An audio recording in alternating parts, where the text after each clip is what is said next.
Thank you to Herman Miller for sponsoring a portion of this video. What's up, Android? How's those green bubbles treating you? Welcome to the RCS world, chump. Took you long enough? What about your phone slowing down as you try to run, more than 8 apps? What about your design? It looks the same for the past 6 years. Guys, this argument's getting old. Now it's easier to switch from you to you and you to you without all the hassle. Let me show you how. All right, so like back in the day, if you wanted to switch from like iOS to Android or Android to iOS, you had to do everything manually, and it was tedious. You had to export your contacts, download your photos, figure out your apps. It was a really long process that I lived in.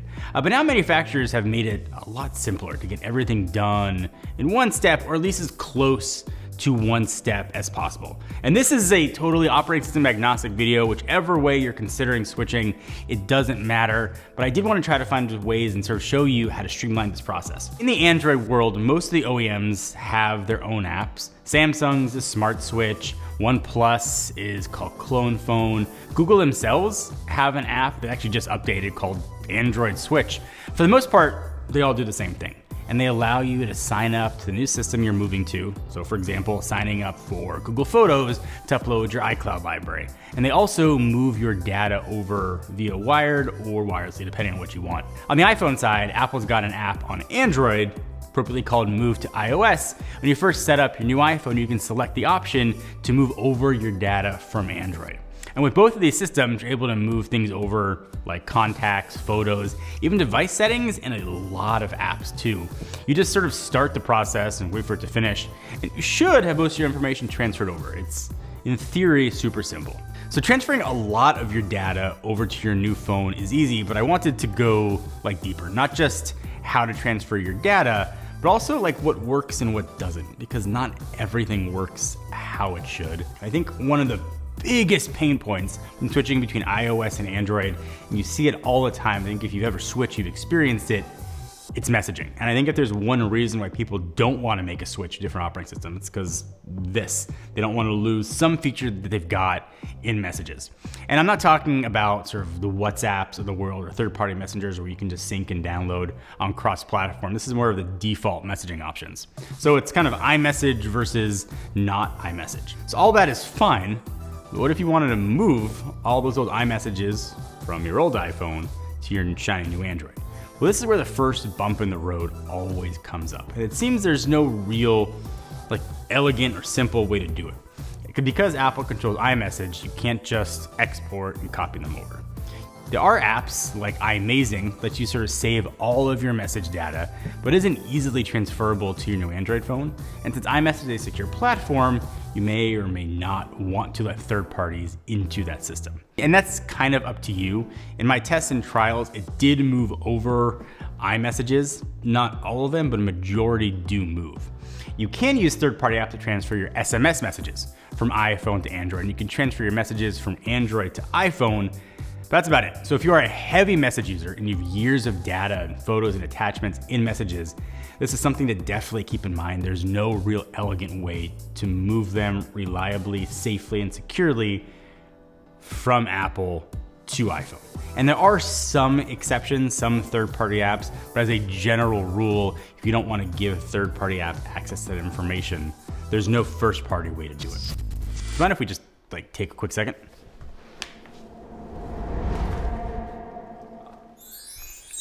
Checking out my chair. This beauty is actually this video's sponsor. This is the Herman Miller Embody. And whether you're switching operating systems, you're probably doing it sitting down. And as somebody who spends a lot of time sitting in a chair, a good one is important. I'm getting to an age where sometimes I cough and my back hurts for 6 days. So having good ergonomics is crazy important. And I think Herman Miller's Embody does an awesome job.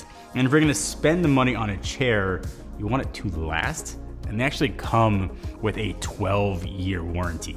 And they can do that because the seating products and everything about it is durable, made of sustainable materials, and each kind of chair is built to last. It's the hope that it's kind of one of the last chairs you'll ever have to buy, at least for a very, very long time. And I think that's why when people look at Herman Miller, there's a premium that comes along with it. But but that premium is peace of mind. For a reliable product you won't have to buy over and over and over again. I don't know if you've ever had a chair you bought recently, but oftentimes they come in 17 different boxes that you have to put together and screw, and maybe you did it right and try to adjust it and you fall to the ground. These come fully built. Literally, we rolled it out of the box, took it out of the plastic, and I sat in it. And if you are going to be sitting for a while, you want something that's going to be comfortable, going to have good pressure distribution, going to promote natural alignment and support for sort of healthy movement, and you're going to get that with Embody. It's a lot of talking about a chair. If you ever sat in a bad chair and you're like, why does my neck, back, and little pinky finger hurt? It's because of how you're sitting, and that is all because of the chair. And Herman Miller fixes those problems because they spend time looking at how the body works. One of the most unique features about the chair is the back. It's got what they call a matrix of pixels. It's going to automatically conform to your body's micro movements, distributing weight evenly, which I thought was pretty cool. They have a ton of other chairs too. If the Embody is not your jam, if you want to check out anything that Herman Miller has to offer, if you're looking for a chair, if you sit down a lot and you're looking down and being like, I should probably get rid of this, all the information you need will be down below. And for a long time, a huge concern when switching systems sort of was apps. And for years it was true that iOS had a leg up on Android. If you wanted to switch over, you had to sacrifice some of the apps that you were used to. But these days, it is not the case, at least mostly. The majority of big apps out there, the big social media apps, banking, productivity, all of those things are generally available on both platforms. Even an app like Apple Music is available on iOS and Android. But if you use a lot of niche apps, you probably want to confirm that they are available, or at least they're alternatives you're happy with. So for example, on iOS, if you use Fantastical for your calendar, because it makes adding events simpler, it's only an iOS app. So when I'm on Android, I use Google Calendar. Not the same app, but I'm happy with both, and it works really well for me. You just want to sort of confirm that the apps that you need are going to be on both platforms. That's a really easy thing to do. I think one of the things people don't think about when they switch is passwords. And if you're using a password manager or natively on your phone, what are you going to do with those password data? And sort of without those passwords, most of us have to start over from scratch. I think it's really important to be able to get that transferred. If you use iCloud Keychain, you're gonna have to manually export your data and import it into a third-party app like 1Password. Then you could download it to your new Android phone. Same goes on the Android side, which is why personally I use and recommend a third-party service. It makes sure it's a non-issue, unlocks your secure data from your phone, and instead lets you access it from anywhere. It doesn't matter what operating system you are on. Everything else, luckily, about your phone can be switched over relatively easily. Both systems support NFC payments, both have cloud photo apps that wirelessly sync and transfer over. You can set up your email accounts, obviously, on any device. Really, the only sticking point is that a lot of work is gonna have to be done manually, but it does work. So you might have noticed that a lot of the complications come when trying to get Apple to play nicely with the Android side. And that is very true. Apple's walled garden is walled for a reason, and that makes a seamless transition, I think, unnecessarily hard, but it doesn't stop with software. Something else to keep in mind when switching systems is hardware accessories, and these may or may not play nicely with your new Android phone. So if you're using AirPods or any version of AirPods, you can 100% use these on Android. You just connect them over Bluetooth, just like any other pair of headphones, and they work great on Android phones. You're not gonna get all the sort of tight integration that you get with iOS, just something to keep in mind. When you open it up, it's not gonna automatically pull up the pair screen for you, but it will pair and use them like any other pair of headphones. An area that won't work is smartwatches. If you use an Apple Watch, that will not work on Android. And if you use a watch on Android, that won't work on the iPhone. And this could end up costing you a few $100s to replace them if sort of they're important to your workflow. And this goes for other hardware trackers like rings, glasses, anything else that you use. You have to decide what hardware is important to you.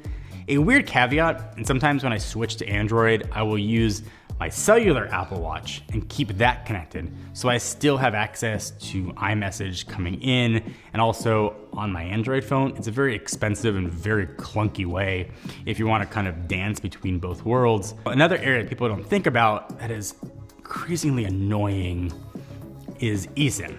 And it used to be easy to switch between devices, right? You just take your SIM card out, pop it in the other phone, and you're done. But now though, if you want to switch your service, it can be a lot more complicated process. So This might vary depending on your country or your carrier. This is more of a general statement though. But with eSIM, you have to generate a code that tells the other phone to accept the service transfer. And it often involves getting on the phone with your service provider. This is a pain, something you should only have to do once.